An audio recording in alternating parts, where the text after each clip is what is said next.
ಪ್ರೀತಿ ಒಂದು ಸುಂದರ ಭಾವನೆ. ಪ್ರೀತಿ ಎರಡು ಮನಸ್ಸುಗಳ ನಡುವೆ ಇರುವ ಒಂದು ಸೇತುವೆ. ಪ್ರೀತಿ ದುಃಖದಲ್ಲೂ ಸಂತೋಷ ನೀಡುವ ಒಂದು ಮಾತ್ರೆ. ಹಾಗೆ ಇಲ್ಲೊಂದು ಕತೆ. ಆದರೆ ಅಂತ್ಯವೂ ಇಲ್ಲ, ಆರಂಭವೂ ಇಲ್ಲ. ಆದರೆ ಪ್ರತಿ ಅಂತ್ಯದ ಆರಂಭವೇ ನನ್ನ ಪ್ರೀತಿ ಕಥೆಯ ಒಂದು ಪಾತ್ರ. ಈ ರೋಮಿಯೋ ಮತ್ತು ಜೂಲಿಯೆಟ್ ಕತೆ ನಿಮಗೆ ಗೊತ್ತೇ ಇದೆ, ಆದರೂ ಹೇಳ್ತೀನಿ ಕೇಳಿ.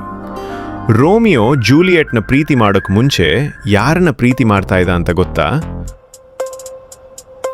ರೋಸಲೈನ್. ರೋಸಲೈನ್ ರೋಮಿಯೋ ಪ್ರೀತಿನ ರಿಜೆಕ್ಟ್ ಮಾಡದೇ ಇದ್ದಿದ್ರೆ ರೋಮಿಯೋಗೆ ಜೂಲಿಯೆಟ್ ಸಿಗ್ತಾ ಇರಲಿಲ್ಲ.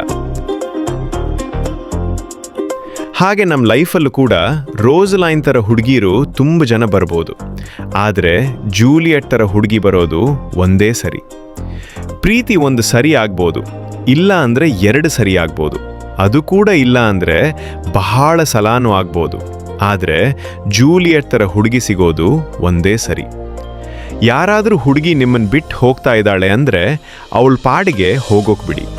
ನೀವು ಎಷ್ಟು ಅವಳಿಗೋಸ್ಕರ ಕಾಯ್ತೀರೋ ಅಷ್ಟು ನಿಮ್ಮ ಮೇಲಿರುವ ಗೌರವನ ನೀವೇ ಕಳ್ಕೊಳ್ತೀರಾ.